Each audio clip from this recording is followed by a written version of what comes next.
대립성과 인간관계.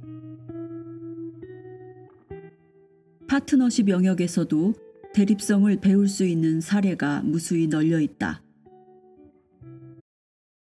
우리가 결혼할 때는 서로 영원히 사랑하는 사이가 되었다고 믿고 상대를 통해 자신의 삶이 구원받았다고 생각한다. 그래서 그 순간부터 영원히 함께 하겠다고 다짐한다. 운명이 자비롭거나 지나치게 비열하다면 연인들의 이런 소원은 대부분 이루어질 것이다. 연인들의 사랑이 너무도 커 하늘을 훨훨 날 것 같은 삶을 살 수 있고 신과 세계를 얼싸안을 수 있다고 느끼는 한 그들의 경험은 단일성에 가까운 것이다. 사랑 하나로 세상 모든 게 완전하고 성스럽고 경이롭게 느껴진다. 그러나 그들의 삶에 소멸성과 대립의 양극 세계가 끼어드는 순간부터 상황은 달라진다. 그때가 되면 그들 사이에는 대립성의 법칙이 우선순위를 차지한다. 이전에 그들이 경험한 단일성 체험은 대부분 광란의 합일에 의해서 이루어진 것이고 그런 합일이 일상에서 평생 유지되기란 무척 어려운 일이기 때문이다. 그래서 사랑으로 하나가 되는 대뇌의 중독 상태가 사라지고 나면 대부분 대립적인 삶에 무릎을 꿇게 되는 것은 시간 문제다. 두 사람이 지고한 사랑으로 제단 앞에 서서 종교계 최고의 권위를 가진 자에게 그 사랑을 인정받고 행복에 겨워하며 결혼하지만 시간이 지난 뒤 법정에 서서 첨예한 적대감으로 격하게 싸우고 결국 이혼으로 끝을 맺는 경우가 심심치 않게 일어나지 않는가. 그 상황에서는 자식에 대한 염려와 서로가 함께 나눈 시간은 안중에 없다. 재산 따위는 따질 것도 없다. 대체 왜 한때는 서로를 위해 존재한다고 믿었던 사람들이 이렇게 차가운 증오로 마음이 돌아서 버린 걸까? 이런 불행이 발생하는 이유는 대립성의 법칙을 알지 못하거나 대립성의 영향력을 가볍게 생각했기 때문이다. 누구나 이런 경험에 대해 잘 알고 있을 것이다. 처음에는 모든 게 밝은 햇살 같기만 한 이유는 새로운 파트너에게서 좋아 보이는 것, 나도 그렇게 되었으면 하는 것, 나 자신도 가지고 싶은 특성만 보기 때문이다. 하지만 사랑에 푹 빠진 상태에서 경험한 황홀하고 달콤한 단일성의 하늘에서 대립성이 지배하는 지상으로 내려오자마자 이제껏 보지 못했던 파트너의 그림자 측면이 드러나기 시작한다. 그림자 측면은 우리와 함께 존재하는 우리 모두의 일부인데 다만 그것을 이전에는 들여다보지 않았던 것이다. 그래서 파트너는 스스로 내 것으로 만들어야 했지만 그렇게 하지 못한 과제를 대변해 준다. 다시 말해 내가 먼저 나의 그림자 측면을 인식했어야 했고 그것을 잘 다루고 받아들여 그 측면의 가치를 평가할 줄 알아야 했다. 사실 내가 파트너와 또는 바깥 세상과 충돌하는 것은 나 자신과 관계된 문제이다. 내가 풀어야 할 숙제임을 통찰한다면 파트너와의 관계는 각자 심리 치료에 좋은 기회가 될 수 있다. 하지만 우리는 대체로 파트너와 그리고 세상에서 부딪히는 것을 나 자신의 문제로 연관시키기보다 파트너나 세상과 싸우려 드는 경향이 있다. 내 잘못을 들여다보기보다는 오히려 신과 세계에 책임을 투사하는 것이다. 더 직접적으로 말하면 적을 만드는 것이다. 여기에 또 한 가지 잘못된 인식이 더해진다. 타인을 평가할 때 나 자신을 평가하는 것과는 완전히 다른 잣대를 사용한다. 이에 대한 경고는 성경에서도 찾아볼 수 있다. 타인의 눈에 든 티끌은 알아채면서 자기 눈에 있는 대들보는 보지 못한다는 말이 그것이다. 외부와 충돌하는 것은 결국 자기 내면의 문제와 관계가 있다. 그렇지 않으면 그런 것이 거슬릴 리 없지 않은가. 누군가 내게 당신은 살인자야 라는 최악의 비난을 던졌을 때 나는 눈 하나 꿈쩍 안 할 수 있다. 살인자라는 비난이 내게 전혀 해당되지 않기 때문이다. 하지만 그보다 훨씬 정도가 덜한 당신은 위선자야 라는 비난을 받으면 상황이 달라진다. 왜냐하면 내가 스스로를 위선자라고 생각할 수 있기 때문이다. 이때는 대체 저 사람이 어떻게 내가 위선자라는 걸 알았지? 라는 생각을 한다. 파트너는 엄밀히 말해 우리를 외부 세계에 더 가까이 접근하게 만드는 존재다. 남편은 아내에게 그녀 자신의 남성적인 정신의 일부를 분명히 알게 해준다. 또 아내는 남편에게 그 자신의 여성적인 정신의 일부를 분명히 알게 해준다. 더 나아가 파트너는 개인의 인성에서 아직 완전해지지 않은 부분을 다 드러낸다. 우리는 파트너가 너무도 값진 일을 해주는 것에 감사해야 한다. 나에 대한 파트너의 격분은 자신의 실수와 정신적 결함에 대해 주의를 기울이게 만든다. 모든 일의 원인은 나 자신의 중심, 즉 마음 속에 있고 그것을 알면 해결책도 보인다. 우리가 타인과 부딪히면서 생기는 문제를 모두 마음으로 받아들일 수 있다면 화가 치솟는 일도 없을 것이다. 이런 이유로 파트너를 더 나은 반쪽이라고 말하기도 한다. 부족하고 자주 왜곡되기도 하는 자기 정신의 일부를 드러내주는 존재이기 때문에 그런 표현이 나왔을 것이다. 융의 심리학에서는 그 반쪽을 아니마라고 하고 동화에서는 공주라고 한다. 이는 남성들이 단일성으로 향하는 도상에서 감싸 안아야 하는 부분이다. 여성의 경우 그 반쪽이 아니무스 또는 왕자가 된다. 스페인 사람들은 파트너를 오렌지의 다른 반쪽이라는 뜻으로 메디아 나란하라고 한다. 오렌지는 반쪽이 없는 상태에서는 불완전하고 바짝 말라버릴 수 있다. 결국 서로가 같이 있는 것이 삶이다. 그 일은 결코 만만치 않다. 다음 페이지에 얼굴 반쪽을 합성한 그림은 우리 내면에만 양면이 있는 것이 아니라 얼굴에도 양면이 있음을 보여준다. 앞서 언급한 고대 둥그런 인간에 대한 비유와 아담의 반쪽에서 이브가 나왔다는 성경 신화가 반쪽의 중요성을 대변한다. 비록 루터가 여성에게는 남성의 갈빗대 하나만으로 족하다고 말했다지만 말이다. 만일 태초의 인류에서부터 진화한 현대인에 이르기까지 다 통용되는 대립성이라는 주제를 파트너 관계에 진지하게 받아들인다면 곳곳에서 불거지는 파트너 문제를 적극적인 심리 치료의 기회로 이용할 수 있을 것이다. 문제를 적대적으로 대하는 자세는 달리 말해 발전을 적대적으로 대하는 것과 다름없다. 파트너는 사실 문제와 기회를 둘 다 제공한다. 우리가 받아들이기 어려워하는 그 점이 바로 진정한 도전이자 성장의 기회가 된다. 원수를 사랑하라 또는 투사를 거두어라.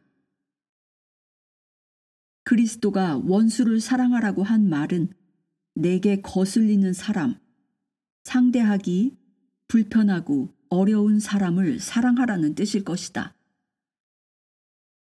그런 사람을 사랑함으로써 비로소 제대로 성장할 수 있다. 그들로 인해 고통당하게 되지 않고 포용할 수 있는 스스로를 자기 안에서 발견하기 때문이다. 우리 사회의 경제와 정치에 존재하는 대립성.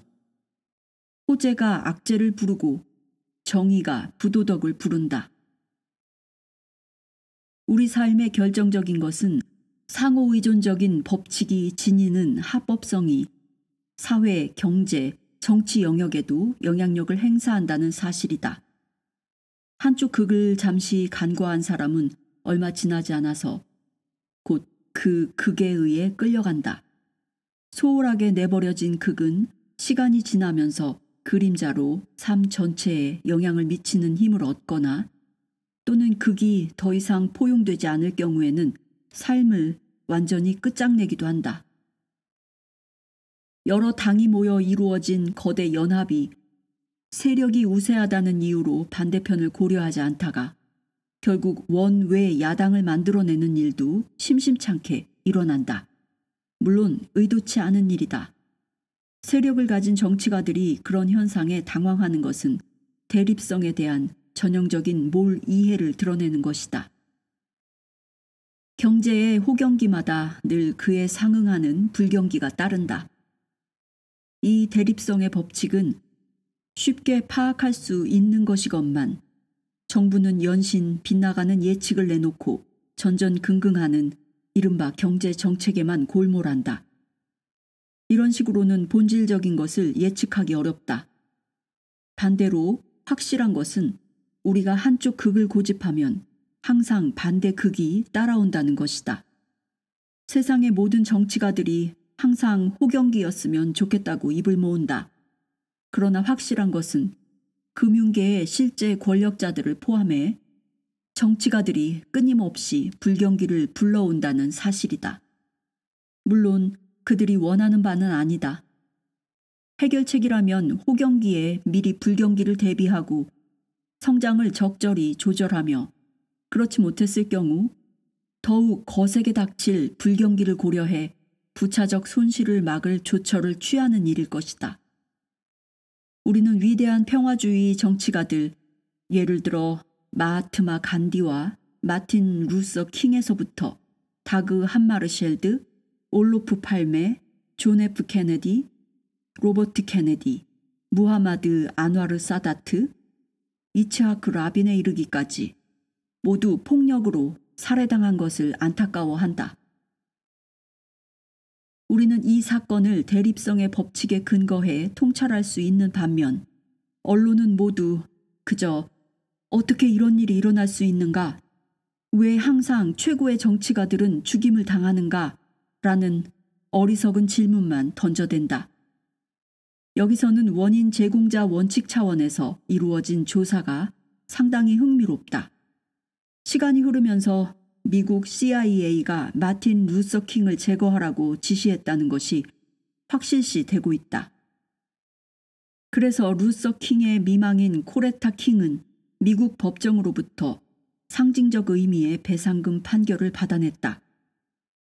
또한 UN 사무총장 다그 함마르쉘드는 영국, 미국, 남아프리카의 비밀 정보기관들이 공모한 비행기 격추로 희생되었다. 그가 이 국가들의 콩고에 대한 이해관계에 걸림돌이 되었기 때문이다. 이 모든 것이 이를 수행한 비밀 정보기관의 책임으로 돌려지고 있다. 비밀 정보기관은 비밀리에 이를 꾸미고 우리는 어쩔 수 없이 결과를 받아들여야 하는데 정작 그 공작을 지시한 정치인들은 이를 조금도 인정하려 들지 않는다. 깨끗함을 내세우는 우리 시대의 민주주의에 이렇게 더러운 일을 도맡아 하는 기관도 속해 있는 모양이다. 이 역시 대립성의 한 부분이라 할 수 있다. 그러니 언젠가는 실제로 누가 올로프 팔메와 케네디 형제를 죽이라고 지시했고 왜 그랬는지 알게 될 날이 올지도 모른다. 분별 없는 대립성의 흉측한 얼굴을 보여주는 이론은 이미 충분히 존재한다. 이때 모든 것을 법적, 정치적으로 조사해야 하고 응당 결과도 따라야 할 것이다. 그러나 그보다 더 중요한 것은 모든 일의 배후에 존재하는 대립성의 법칙을 인식하는 일이다. 그래야 미래에 근본적으로 상황을 참작할 기회가 생긴다. 진정한 평화는 마르스, 즉 로마 신화에서 전쟁의 신을 말한다.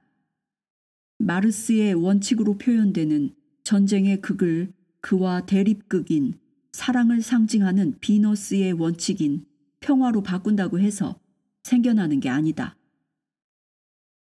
실제 평화의 기초가 되는 하모니는 비너스와 마르스 신 사이에서 태어난 아이, 즉 고대 신화에서 두 신이 함께 낳은 아이인 여신 하모니아다. 화해와 조정을 위한 자세에는 용기와 힘, 그리고 구조적 갈등을 해결하려는 자세와 마르스의 대립극에서 나오는 에너지가 모두 필요하다. 껄핏하면 무기로 장악하는 자세는 마르스의 신화의 고전적 주제다. 상징적으로 칼을 다시 칼집에 집어넣기 위해서는 마르스가 칼집에서 칼을 빼내 단칼에 결정을 내리는 행위가 사전에 있어야 하기 때문이다.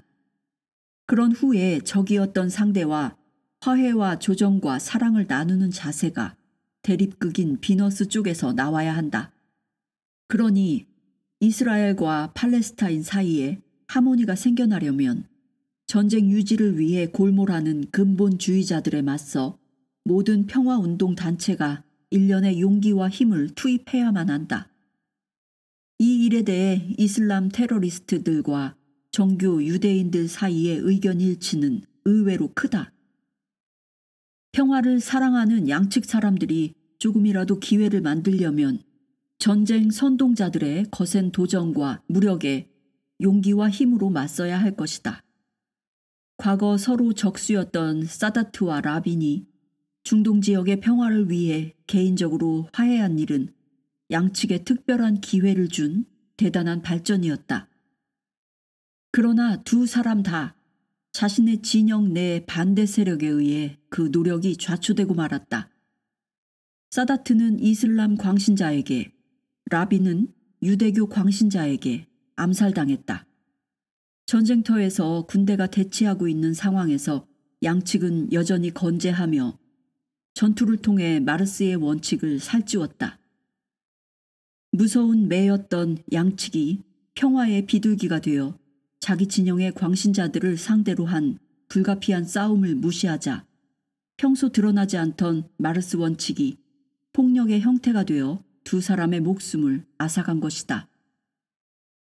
여기에는 대립성의 법칙 외에도 태초의 법칙, 원형의 법칙이 끼어든다. 나중에 따로 다루겠지만 실제로 이 태초의 법칙에서 구원과 구원이 불가능한 영역을 가려낼 수 있다.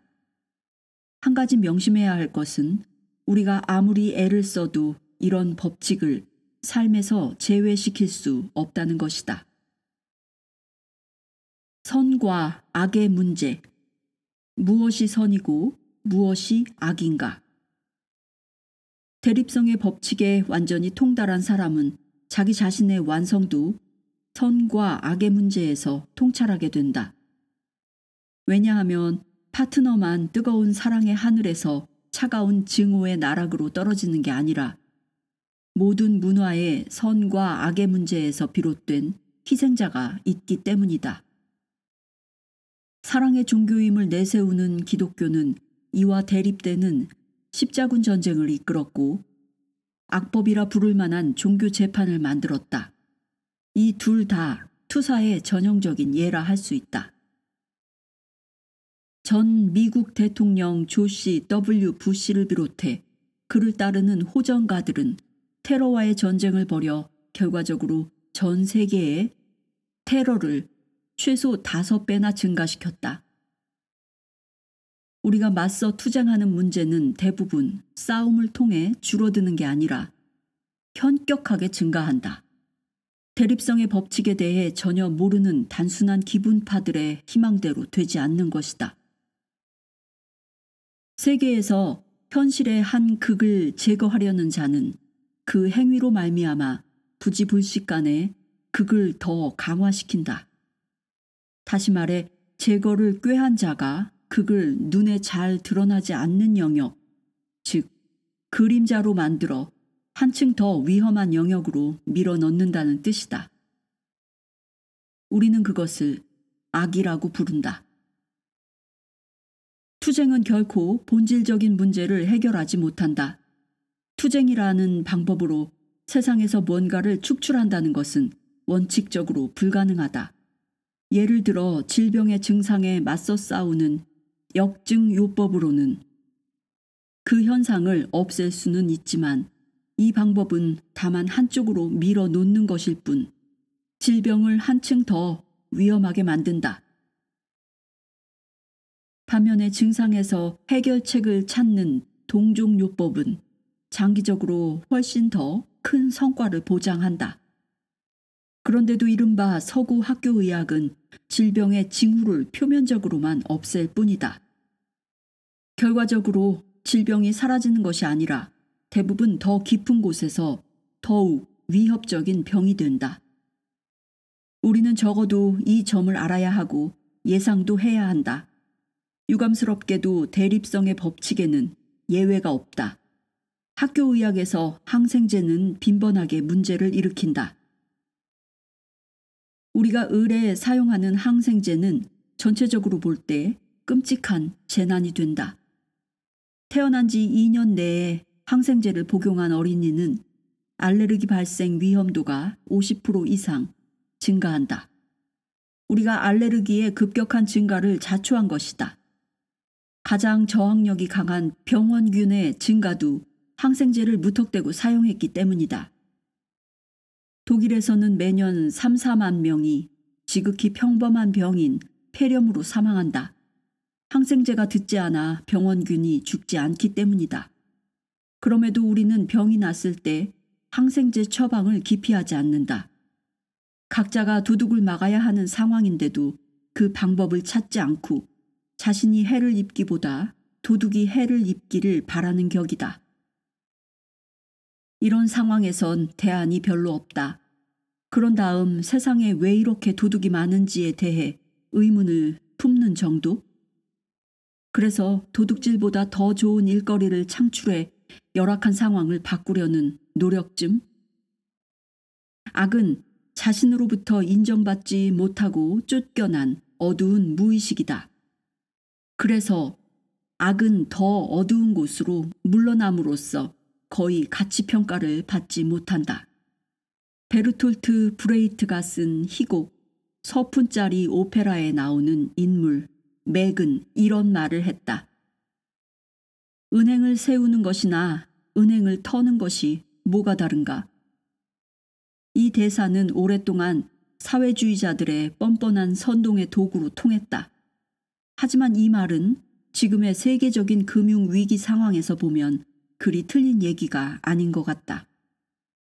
미국 정부를 위한 사설은행으로 미국 연방준비은행이 설립되고 거기서 모든 자금을 대출해 준 것이 금융위기의 시작이었다는 증거는 충분하다.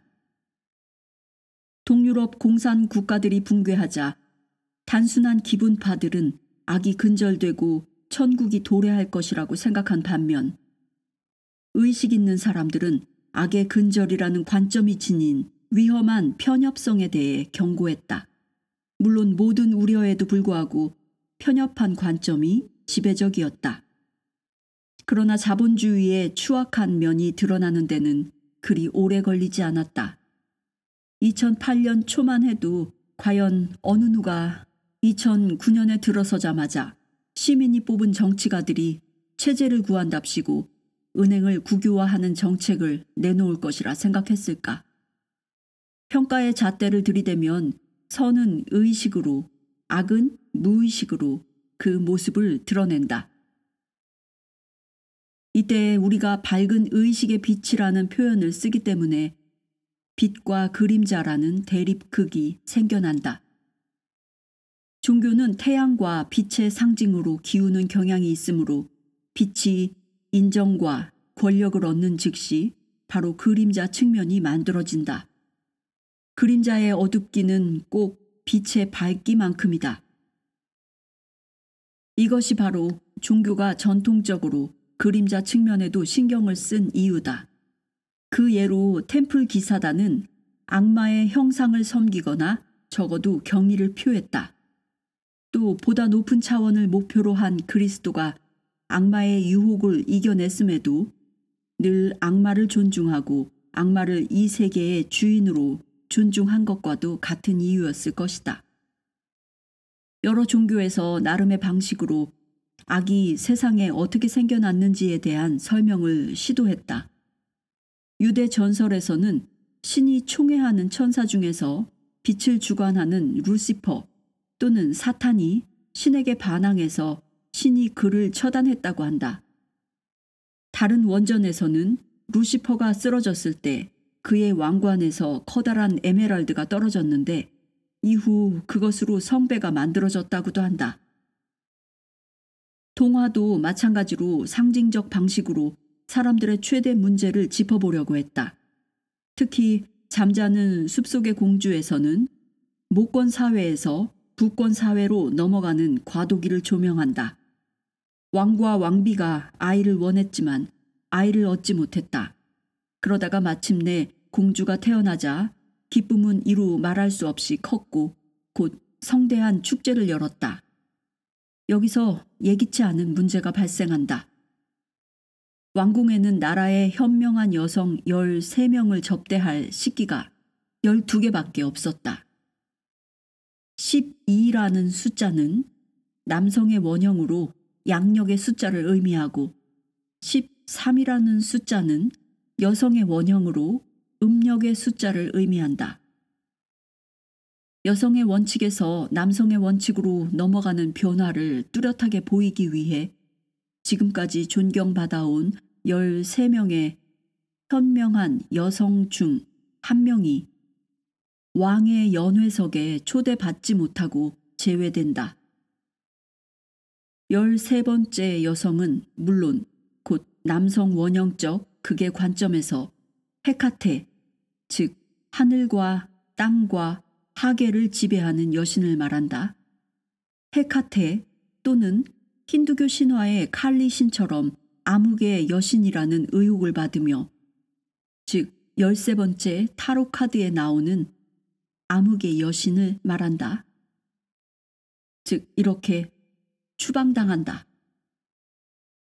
이렇게 해서 원래 악한 존재가 아니었던 현명한 13번째 여성은 다만 초대에서 제외당한 것 때문에 예측 불가능하고 통제할 수 없는 존재가 된다. 이는 곧 연회장에서 드러난다. 초대받은 12명의 여성이 축복을 내리자마자 13번째 여성이 예기치 못한 불청객으로 나타나 공주는 16번째 생일에 물레에 찔려 죽을 것이라는 저주를 내린다. 이 저주에 모두가 경악했다. 아직 소원을 말하지 않은 12번째 여성은 저주를 완전히 없앨 수는 없지만 그 정도를 약하게 만들었다. 그래서 공주는 죽지 않고 100년 동안 잠을 자게 되었다. 제외당한 여성의 복수는 그렇게 이루어졌다. 가치 중립적 입장에서 말하면 그녀의 복수는 기억 속에 계속 남아 간과할 수 없는 것이 되었다.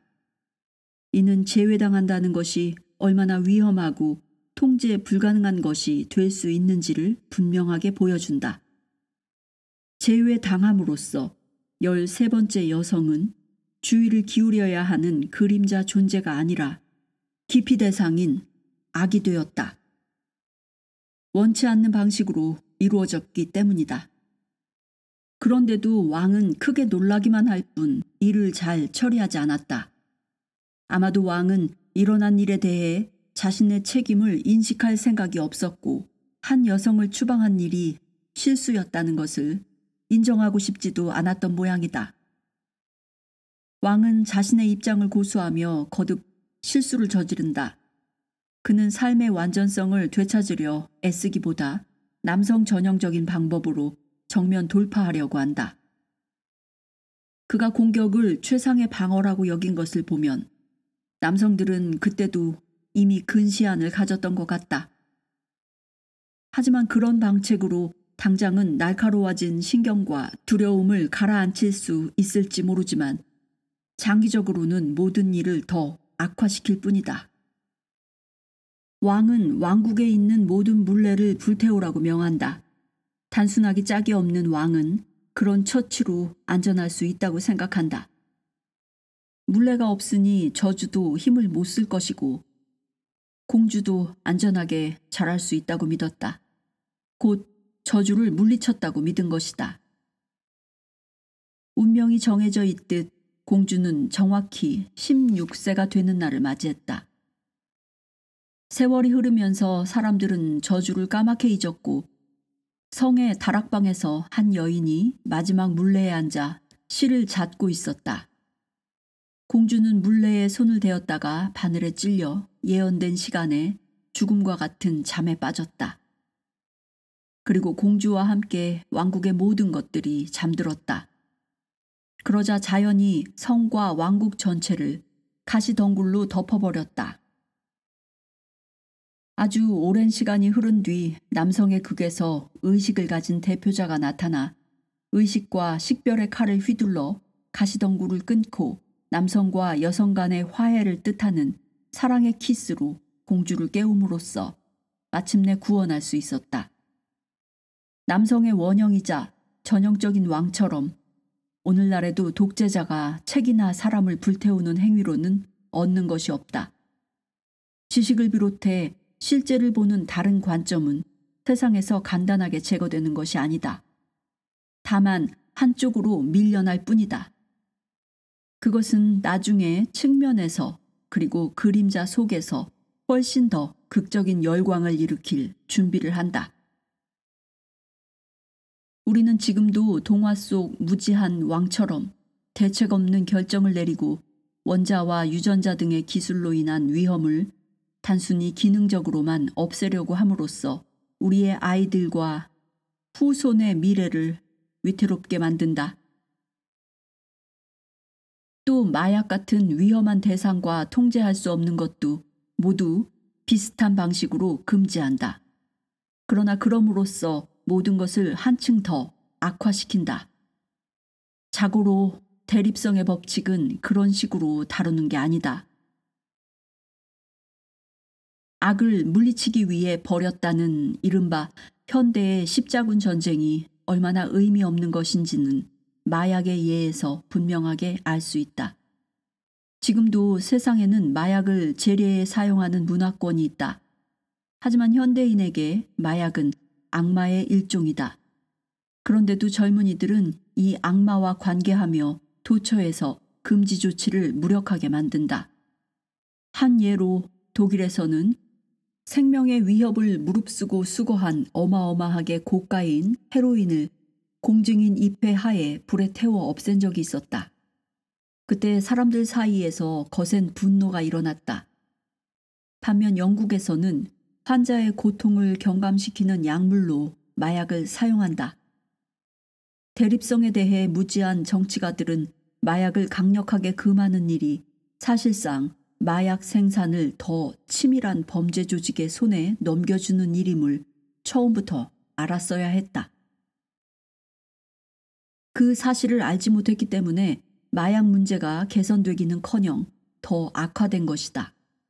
이와 관련된 상황을 일목요연하게 보여주는 예가 미국에서 실시한 금주령이다.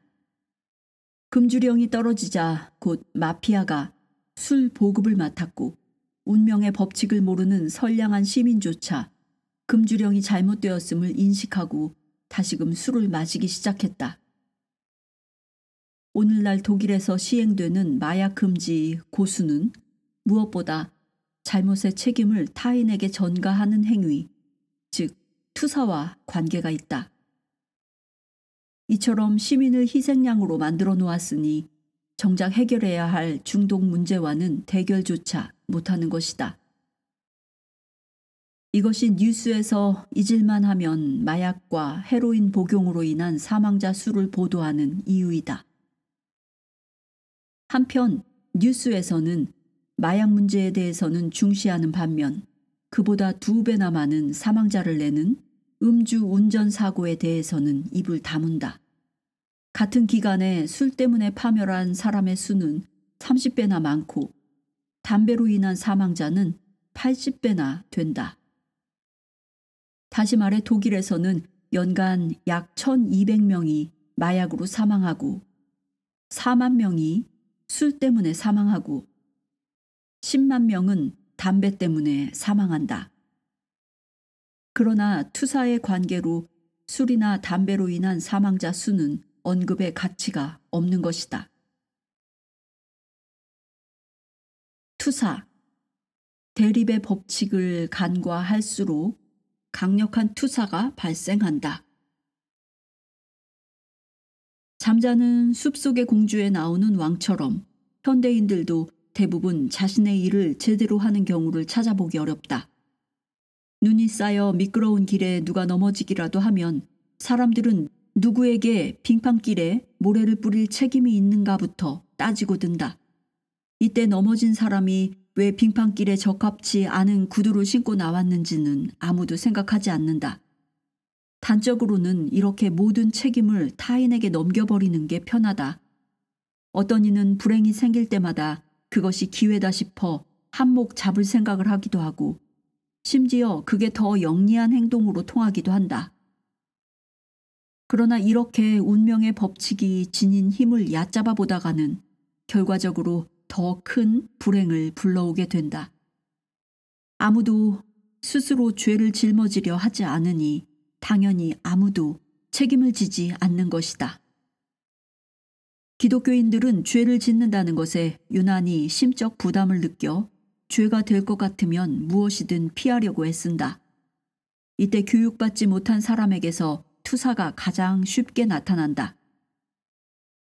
가장 대표적인 예가 종교 재판이다. 지금도 그리스도의 이름으로 타인에게 폭력을 가했던 잔인한 행위는 도무지 믿기지가 않는다. 이는 또 하나의 전형적인 투사이자 유대인에 대한 만행이다.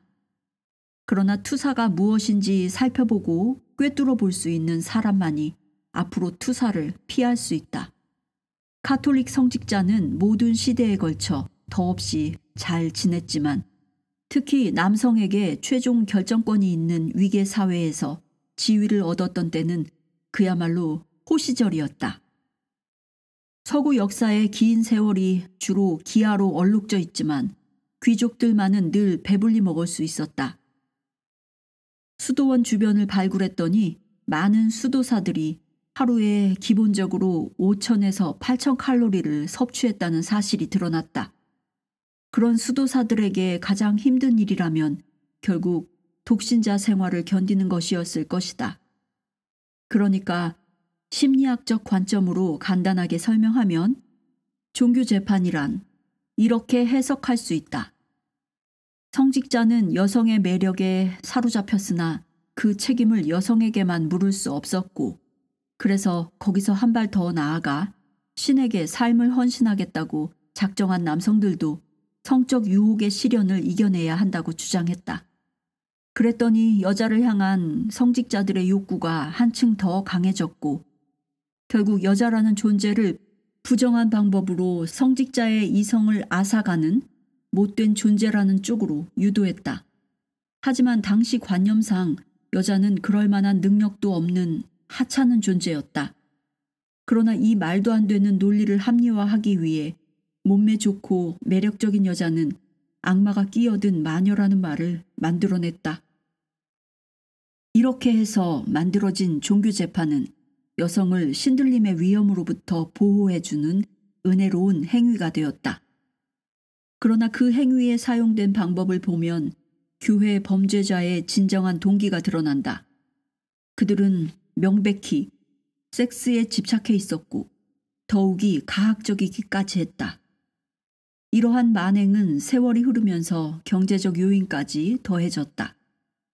사람들은 여기에 밀고자라는 존재를 끌어들였다. 밀고자가 마을의 한 사람을 악마와 결탁했다고 지목하는데 그의 죄가 확인되면 밀고자는 그 사람 소유 재산의 10%를 받고 나머지 90%의 재산은 교회가 챙겼다. 이 재판 체계에서는 무죄 판결에 대한 배려는 전혀 없었다. 도미니크 수도사들의 마녀 사냥을 위한 지침서, 마녀의 망치에 당시 사용된 신문과 처벌법들이 나온다. 투사의 광기가 어디까지 치달을 수 있는지, 그리고 당시 성직자들이 자신의 가학적 광란을 어떻게 합리화했는지 샅샅이 드러나 있다. 예를 들어 누명을 쓴 여성이 죄를 고백하지 않으면 엄청난 신문을 당하게 되는데, 그 고문 중 하나가 발가벗긴 여성의 팔을 위로 매달고 허벅다리 사이에 쐐기를 박아 고문자 바로 앞에 바싹 매달아 놓는 것이다. 그러고는 교회가 고용한 사디스트가 신문 당하는 여성의 몸에 있는 기미, 죽은 깨, 점을 바늘로 찌른다. 진술을 빨리 이끌어내기 위해 특히 가슴과 음부 근처에 있는 점을 많이 찌른다. 바늘로 찔린 반점에서 피가 나오는 여성은 보통 사람으로 통했고, 그러면 이어 교회의 옥리, 즉 형벌에 관한 일을 심리하던 벼슬아치를 말한다. 교회의 옥리가 넘겨받아 고문을 계속했다. 그러나 찌른 곳 중 어느 한 군데에서도 피가 흐르지 않는 여성은 유죄로 통해, 이런 여성은 그 전에 피를 많이 흘리거나 정신적 고통으로 질에 죽지 않는 한 화형을 당했다. 희생자에게 신이 다른 판결을 내릴 기회는 없었다. 여성은 또 꽁꽁 묶인 채 물속에 던져지기도 했다. 그때 물에 가라앉으면 죄가 없는 것이고, 알 수 없는 이유로 물에 가라앉지 않고 떠 있으면 유죄가 되어 화형을 당했다. 오직 악마만이 그녀를 도와 물에 떠 있게 할 수 있다는 것이었다. 이 일은 한층 더 잔혹하고 끔찍했다. 한편으로 성직자들이 투사를 수단으로 성적 욕구를 마음껏 분출할 수 있었고, 다른 한편으로 교회는 아주 손쉽게 엄청난 재산을 불릴 수 있었다. 그러면 그 탈출구는 과연 무엇이었을까? 성직자들이 억눌린 성적 욕구를 해소하지 못한 자신들에게 문제가 있음을 고백해야 했다. 그러자면 용기가 필요했을 것이고, 교황에게 독신자 규정을 바꾸어야 한다고 요구해야 했다. 하지만 이는 당시로선 생각할 수도 없는 일이었다. 물론 지금도 마찬가지인 것 같다. 결과적으로 성직자들은 자신들의 욕구 불만에 대한 불쾌보다 주변의 매력적인 여성에 대한 불쾌를 드러내기로 한 것이다. 투사하는 사람의 논리로 보면 이는 충분히 이해가 간다. 자기 주변의 매력적인 여성들이 죄다 욕보이고 죽음을 당할 때 독신 생활이 좀 더 수월해지는 것은 당연하다. 그래서 당시 빨간 머리였거나 유난히 몸매가 아름다웠던 여성은 생명이 위태로웠다. 성직자들의 투사로 인해 일어난 죄악은 분명히 책임져야 하고 고백받아야 할 일이다. 그럼에도 그들이 애매하게 죄를 인정하기까지는 수백 년이 걸렸다. 중병에 걸린 노년의 교황 요한 바오로 2세가 처음으로 교회의 잘못을 인정했다. 교회의 죄는 지금이라도 철저히 규명되어야 하지만 아마 그렇게 하기는 어려울 것이다. 교회가 죄를 인정하면 당시 몰수한 재산을 돌려주어야 되지 않겠는가? 그때 몰수한 재산은 결국 지금 교회의 부를 형성하는 기반이 되었다. 이런 상황에서 교회가 개선과 회복을 위해 발걸음을 떼는 일에 가장 핵심적인 주체가 되어야 할 것이다. 그렇지 않으면 늘 그림자 속에 병든 채로 있고 새로운 탐닉을 통한 해를 면치 못하게 된다. 얼마 전에도 호모 성향의 성직자들의 카톨릭 청년을 상대로 한 성범죄가 들통이 나자 여전히 희생자에게 책임을 돌렸다. 그리고 해당 성범죄자들은 법정에 서지도 않고 수도원에 숨어 있었다. 중죄를 지은 오스트리아 추기경 한스 헤르만 그레어는 수도원이라는 안전한 은신처에서 지내다가 2003년에 사망했다. 이런 투사는 반드시 적발해내야 한다. 그리고 그 일에는 강인함이 필요하다. 강인함은 단지 카톨릭 교회뿐만 아니라 우리 모두에게도 필요하다. 기독교에서 일어난 이 같은 일은 모두 그리스도나 그리스도가 세상에 전파한 믿음과는 전혀 관계가 없다. 다만 대립의 세계에서 단일성에 대한 이상을 순수하게 유지한다는 것이 얼마나 어려운지를 다시 한번 보여주는 일일 뿐이다.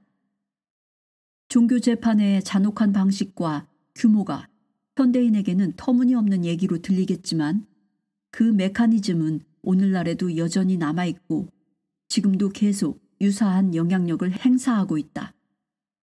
또 카톨릭 교회에만 해당되는 얘기도 아니다. 나치도 투사의 방식으로 독일의 모든 문제를 유대인에게 전가하고 그들을 죽여 지구에서 말살해 버리려 했다. 오늘날에도 나치와 비슷한 사고방식을 가진 사람들은 자국 내 거주하는 외국인을 그때와 똑같이 다 쓸어내버리고 싶은 마음이 굴뚝 같았을 것이다. 나치들이 뉘른베르크 법정에 섰을 당시 그들은 대부분 또 다른 사람에게 책임을 전가했다. 그중 어느 누구도 자신의 죄를 인정할 용기가 없었다.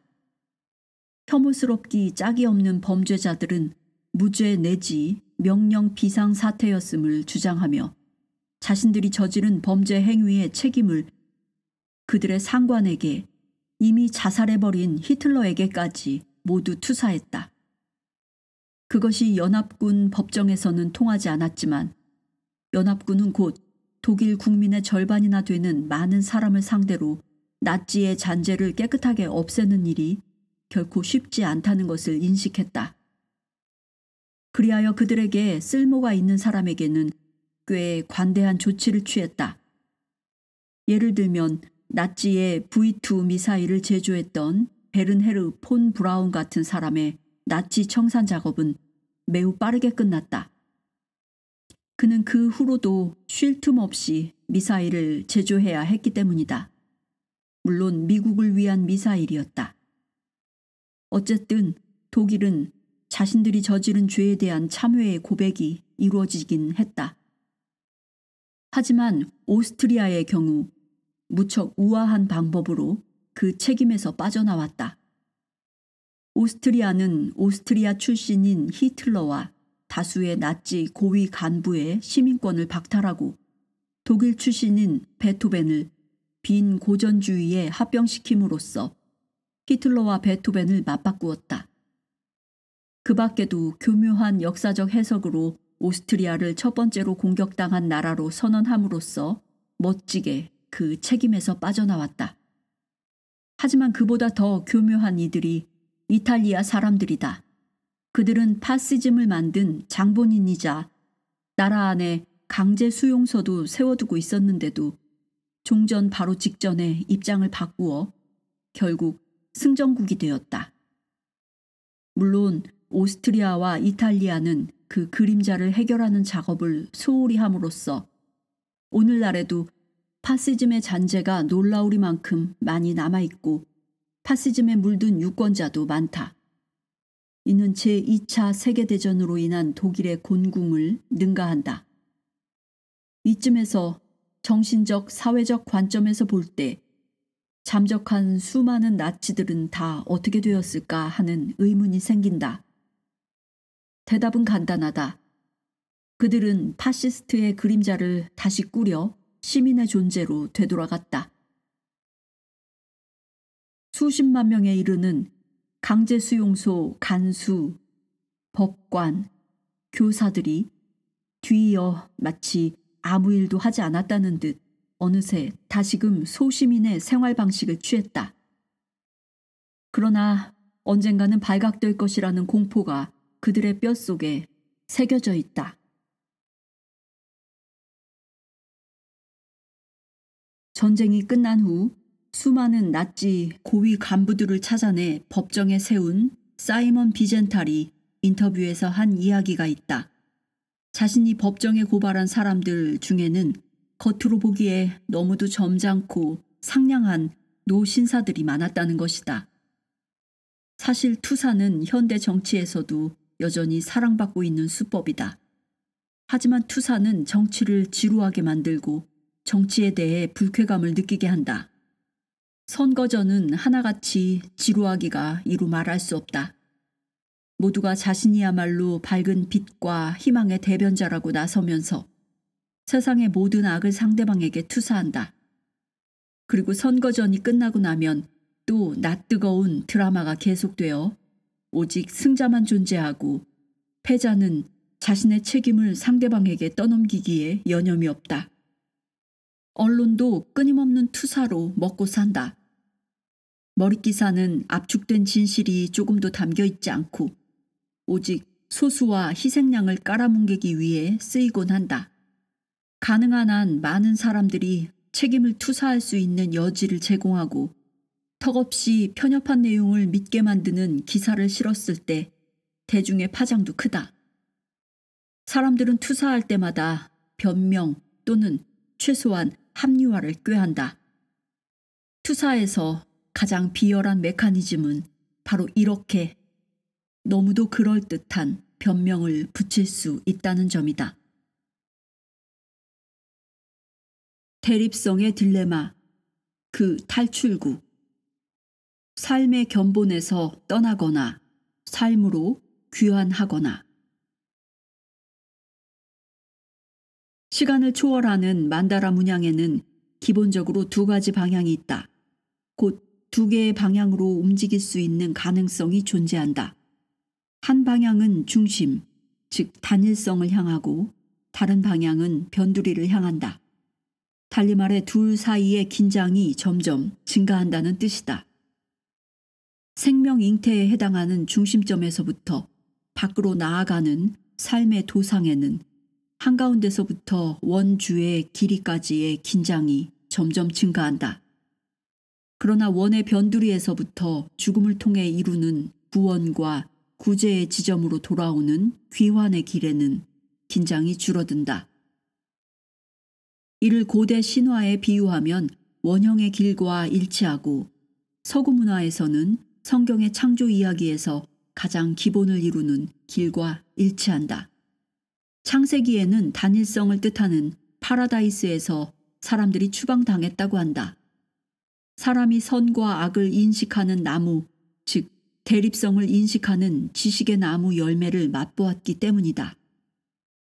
이브는 뱀의 유혹을 이겨내지 못하고 열매를 따먹고는 아담에게도 열매를 먹으라고 유혹했다. 아담은 곧이어 인류 최초로 투사의 예를 보여준다. 하나님 여호와가 아담에게 해명을 요구하자 아담은 모든 게 자기 책임이 아니라고 단호하게 부인했다. 그러나 하느님이 계속 추궁하자 모든 죄를 이브에게 덮어 씌웠다. 하지만 그것도 아무 소용이 없자 아담은 더욱 뻔뻔해져서 심지어 하나님에게 투사하며 이렇게 말했다. 당신이 내게 만들어준 여자가 열매를 따서 주지 않았습니까? 하지만 그런 변명도 통하지 않았고 아담은 이브와 함께 천국에서 쫓겨났다. 그리고 이후의 모든 남자들도 아담의 투사 행위를 충실하게 따르게 되었다.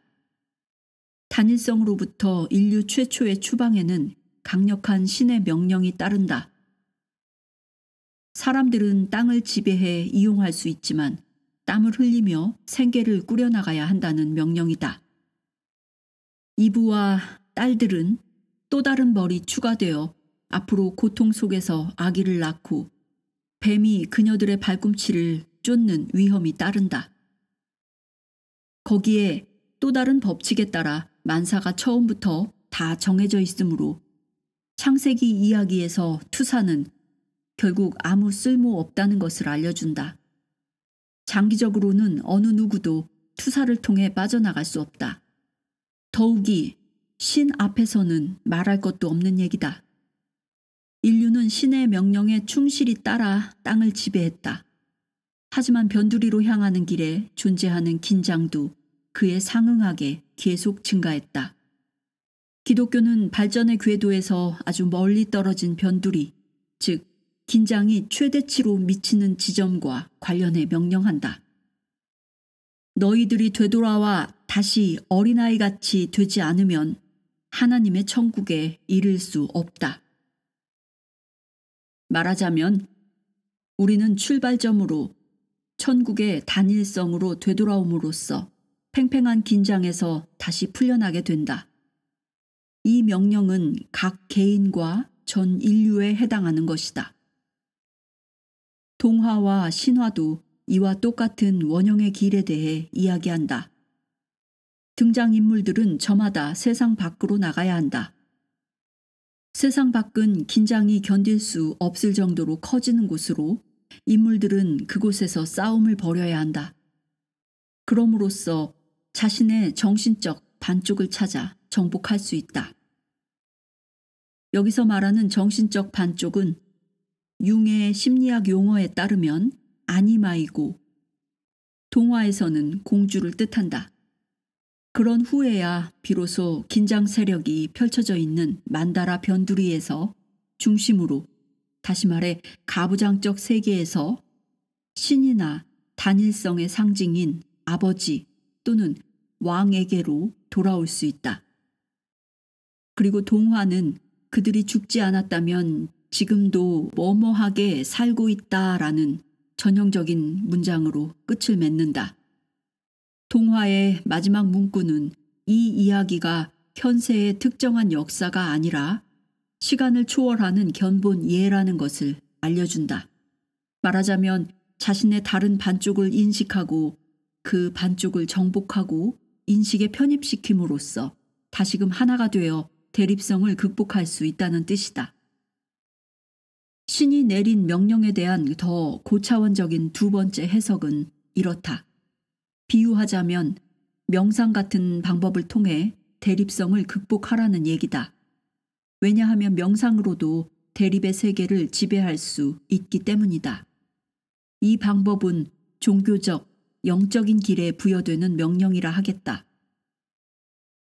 궁극적으로 삶의 만다라에 존재하는 두 가지 길은 다시금 대립성의 결과가 된다. 한 가지 길, 즉 삶의 견본에서 떠나는 것은 대립과 긴장의 세계로 나아가 실현하는 길이며, 다른 한 가지 길, 즉 삶으로의 귀화는 발전의 길 또는 종교적으로는 구원의 길이라 할 수 있다. 따라서 모든 행위는 그것이 실현을 위한 것인지 또는 발전을 위한 것인지를 생각해 보게 한다. 우리는 이 두 방향을 억지로 평가할 필요가 없다. 왜냐하면 두 방향이 다 삶의 게임에 속하는 것으로 대개 저절로 평가되기 때문이다. 대립의 세상에서는 거의 모든 것이 평가 아래 놓여 있는 까닭이다. 그런데 이에 대해 기독교에서 내리는 평가는 유난히 극단적이다. 중심에서 분리되는 것은 모두 죄 또는 신과 단일성으로부터의 분리, 삶의 중심으로부터의 분리로 간주한다. 히브리어로 잘못을 저지르다라는 뜻의 하마르타네이는 중심으로부터 분리되다라는 의미 외에 중심에서 빗나가다라는 뜻도 있다. 이는 만다라 문양에서도 쉽게 알아볼 수 있다. 반면 현대 사회에서는 중심으로 귀환하는 길보다 외부로 나가는 적극적인 길을 훨씬 더 긍정적으로 평가한다. 젊음을 추구하고 나이 드는 것을 거부하는 사람들의 사고방식이 이를 뚜렷하게 보여준다. 하지만 임신에서부터 시작되는 삶의 길은 중심에 있는 단일성으로부터 분리되는 과정이고, 중심으로 돌아오는 회귀는 영혼의 발전에 도움이 될 수 있다. 이 두 길을 한쪽으로 치우쳐 인지하면 두 가지 길 모두 삶 전체를 극복하고 성취하기 위해 반드시 필요하다는 것을 자주 그리고 쉽게 간과하게 된다. 잃어버린 아들, 탕아 등의 비유에서 이에 관한 것을 엿볼 수 있다. 실제로 삶을 과감하게 대한 탕자를 위해서만 축제가 벌어지고 집에 처박혀 있던 다른 아들들에게는 아무것도 주어지지 않기 때문이다. 기독교 스승의 견지에서 본다면 탕자의 경우처럼 발전 과정에서 실패를 하는 편이 아예 시작하지 않는 것보다 낫다고 본다. 이 관점에 따르면 양극 세계의 긴장 속에서 대립이 요구되는 도전에 실패해도 괜찮다는 얘기다. 길의 견본을 예의주시하면서 단일성으로 돌아가기 위해 발길을 돌리는 한 우리는 여전히 인생의 길 위에 있는 것이다. 중요한 것은 대립의 세계에서는 구원이 없다는 것. 물질적 성공으로는 결코 행복과 충만을 얻을 수 없다는 것을 삶의 길에서 인식해야 한다는 점이다. 다시 한번 강조하면 대립의 현세에는 구원이 존재하지 않고 다른 곳, 즉 단일성의 중심에 구원이 존재함을 인식하는 것이 중요하다. 갈등은 우리를 대립 간의 긴장 그리고 현세의 주인인 악마에게로 이끈다. 일시적으로 이 과정에서 스스로가 세계의 주인이라는 느낌이 들 수 있다. 반면 발전은 중심과 단일성으로 되돌아가도록 이끈다. 따라서 갈등에서 풀려나 발전을 이룬 사람은 자신이라는 작은 세계의 주인일 뿐만 아니라 다른 모든 세계의 주인이 된다. 즉, 그런 사람은 자신이 모든 세계 속에 존재하고 또 모든 것이 자신의 마음 속에 존재한다는 사실을 안다. 대립성 왕국에 존재하는 덫. 한쪽 극을 강하게 추구할수록 반대 극 역시 강력해진다. 폭넓은 대립의 세계에서는 모든 반쪽이 하나 되기를 추구하며 자신의 다른 반쪽을 찾아다닌다. 따라서 장기적으로 모든 극이 자신의 대립 극을 강요한다. 이를 이해하는 사람은 더 조심스럽게 인생의 길을 가게 된다. 그는 한쪽 극에 개입하는 일이 다른 쪽 극의 계획을 불러온다는 사실을 안다. 평화를 위해 폭력으로 테러에 대항하는 사람은 전쟁을 일으켜 더 큰 규모의 테러를 일으킨다. 폭력은 또 다른 폭력을 부를 뿐이다. 폭력을 쓰면서 평화를 위해서라는 변명은 그야말로 비열한 짓이다. 그러나 진정한 내면과 대결하고 전쟁을 벌이는 사람은 평화를 거두게 된다. 모든 종교에 존재하는 성스러운 전쟁이 그 위대한 내면의 대결이라 할 수 있다. 외적인 전쟁을 치른 이후에도 긴장이 해소되면 평화가 온다. 그렇게 해서 얻은 평화의 유지 여부는 내적 대결을 얼마나 진지하게 행했느냐에 달려있다. 평화 시위자들은 세계 도처에서 대립의 주제를 뚜렷하게 부각시킨다. 그들이 대놓고 치고받고 싸우지 않는다 해도 평화를 위해 투쟁함으로써 싸움을 일으키는 경우가 드물지 않다. 예를 들어 건강 증진을 위해 예방접종으로 소아질병을 세계에서 몰아내려고 하는 자는 건강한 어린이가 아니라 오히려 쉽게 감염되는 어린이를 만든다. 좋은 의도로 한 행위가 파괴적인 결과를 불러왔음을 서구 학교의학이 오래전부터 증명해왔다. 이런 경우 베르톨트 브레이트의 선의 반대 개념은 악이 아니라 선한 의도다 라는 말이 적확하게 들어맞는다. 이 역시 대립성의 경험을 말하는 것으로 이미 메피스토의 입을 통해서도 나온 말이다. 악은 선을 전제로 하고 선은 악을 전제로 한다. 이 양극은 항상 결합하려는 경향이 있으므로 이 세계에서 결코 선과 악 중 하나만 얻을 수는 없다. 반대로 한쪽에 대한 싸움이 다른 한쪽도 강화시키는 결과를 부를 뿐이다. 오직 한쪽 극만 신경 쓰는 사람은 그런 행동으로 하여금 다른 쪽 극을 강요한다. 무신론자가 오히려 끊임없이 신에 몰두하는 것과 비슷하다.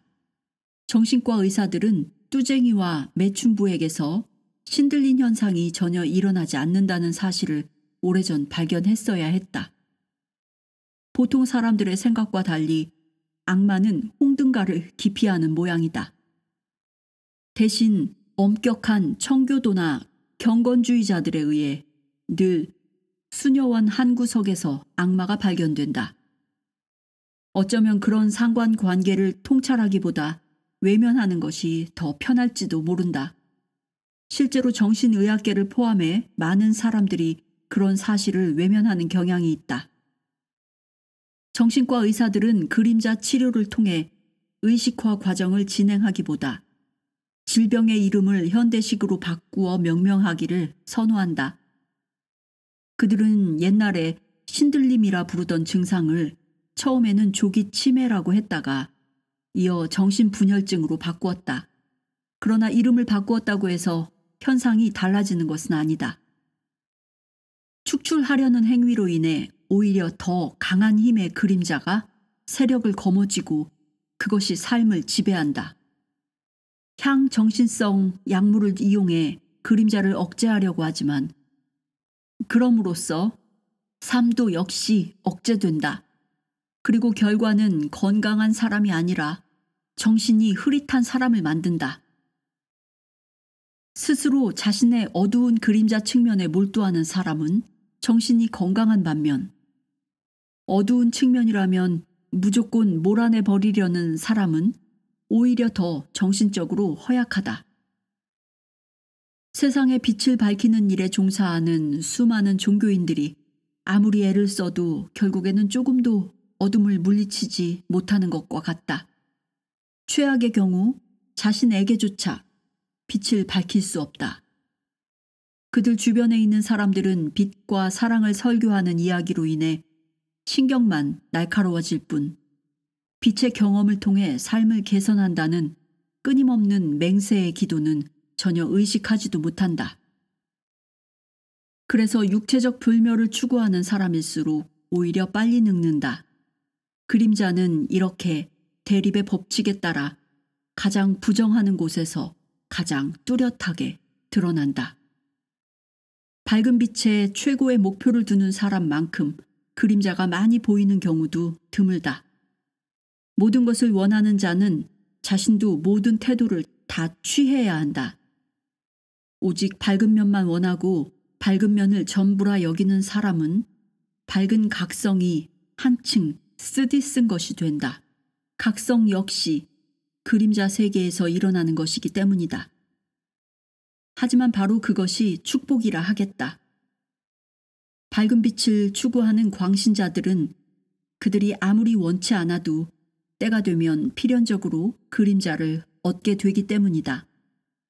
정신병조차도 치유 과정에 있는 한 오래전에 밀쳐냈던 그림자를 불러오고 더욱이 그림자에 힘을 더해주기까지 한다.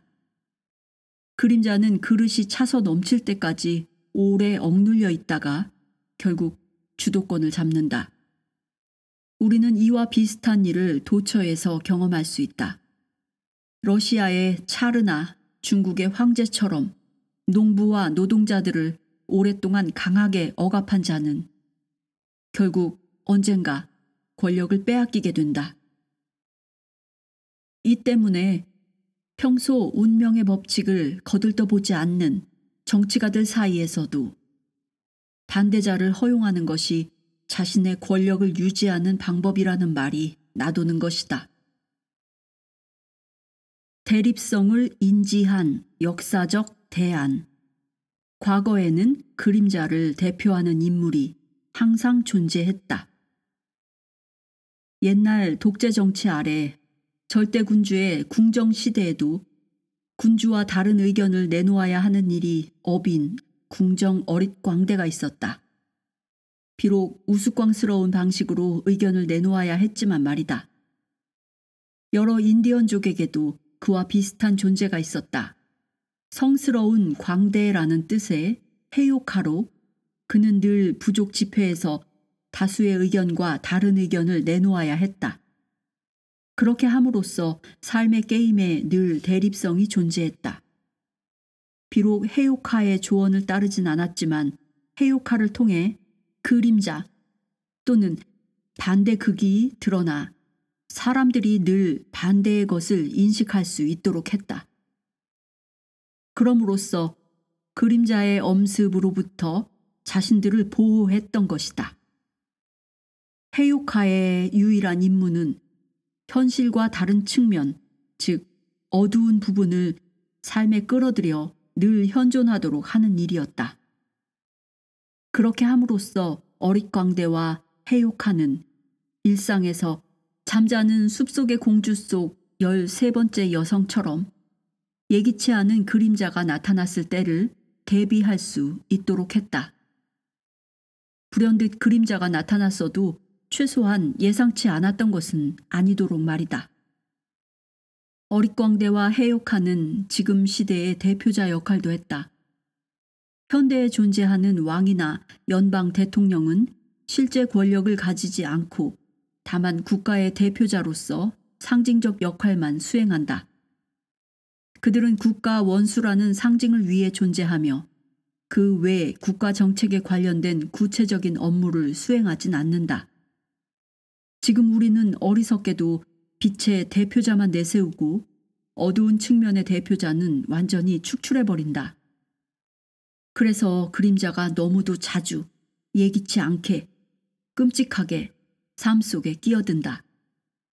한마디로 악마가 구석구석 숨어 있는 것이다. 옛 인디언 문화를 비롯해 고대의 수많은 문화에서 그림자의 관례적 통합은 신들린 병자를 치유하는 능력자로 알려져 있다. 물론 그런 사회에는 정신병원이 없었다. 현대인들이 정신병에 걸린 사람을 정신병원에 집어넣고 그림자가 해로우니 몰아내야 한다고 생각한다면 그것은 큰 오산이다. 대립성의 법칙은 심지어 그림자가 완전히 잊혀지지 않도록 적극 배려한다. 고대 사회에서 사람들은 비록 미친 사람들 때문에 다소 성가셨을지라도 그들을 통해 모든 삶에 있는 다른 측면의 존재를 항상 기억할 수 있었다. 사회가 광기, 그림자, 죽음을 덜 배척할수록 사회는 한편으로 더 활력적이고 다른 한편으로 더욱더 안전하다. 이는 물론 개인에게도 해당되는 이야기이다.